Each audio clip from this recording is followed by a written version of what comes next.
Hi guys, welcome to Bini's kitchen. ഇന്ന് നമ്മളിവിടെ ഉഴുന്ന് വട ഉണ്ടാക്കാൻ പോവുകയാണ്. അതിന് മെയിനായിട്ട് നമുക്ക് ഉഴുന്നാണ് വേണ്ടിയത്. ഞാൻ ഉഴുന്ന് ഒരു 4 മണിക്കൂർ വെള്ളത്തിൽ കുതിർത്ത് വെച്ചു. ഞാൻ 2 കപ്പ് ഉഴുന്നാണ് എടുത്തിരിക്കുന്നത്. വെള്ളത്തിൽ കുതിർത്ത് വെച്ചിട്ട് ഇതൊന്ന് ഞാൻ ഡ്രെയിൻ ചെയ്യാൻ വെച്ചിട്ടുണ്ട്. ഇത് ഡ്രെയിൻ ചെയ്ത് കഴിഞ്ഞ് നമുക്കിത് മിക്സിക്കകത്തോട്ടൊന്ന് അരയ്ക്കാമേ. ഫൈൻ പേസ്റ്റായിട്ട് അരയ്ക്കേണ്ട, മീഡിയമായിട്ട് അരച്ചാൽ മതി. അതുപോലെ തന്നെ നമ്മൾ മിക്സിക്കകത്ത് അരയ്ക്കുമ്പോൾ കുറേശ്ശേ ഇട്ടേ അരയ്ക്കാവൂ. കുറച്ച് കൂൾ വാട്ടർ ഒഴിച്ചേ നമ്മൾ ഉഴുന്നരയ്ക്കാവൂ. ഞാൻ ഉഴുന്ന് വട ഉണ്ടാക്കാൻ വേണ്ടി ഒരു സവാള എടുത്തിട്ടുണ്ട്, ഒരു 3 പച്ചമുളക് എടുത്തിട്ടുണ്ട്.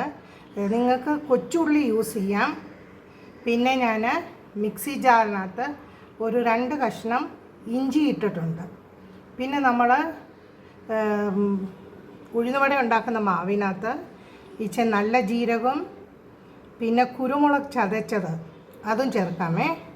ഞാനിവിടെ മാവ് അരിച്ച് വെച്ചേ, കുറച്ച് മിക്സിക്കകത്ത് ഇട്ട് അരിച്ചതാണ്. എന്നിട്ട് ഇത് വന്ന് നമ്മൾ കൈ കൊണ്ട് നല്ലപോലെ ബീറ്റ് ചെയ്യണം. കൈ കൊണ്ട് നല്ലപോലെ മിക്സ് ചെയ്യണം. ഇത് മിക്സ് ചെയ്തൊരു അരമണിക്കൂർ നമ്മൾ വെക്കണം. ഇത് എന്നാലേ നല്ല സോഫ്റ്റായിട്ട് വരത്തുള്ളൂ. ഞാൻ അതിനകത്ത് സോഡപ്പൊടിയോ ഒന്നും ചേർക്കുന്നില്ല. ഞാൻ വട ഉണ്ടാക്കുന്ന മാവിനകത്ത്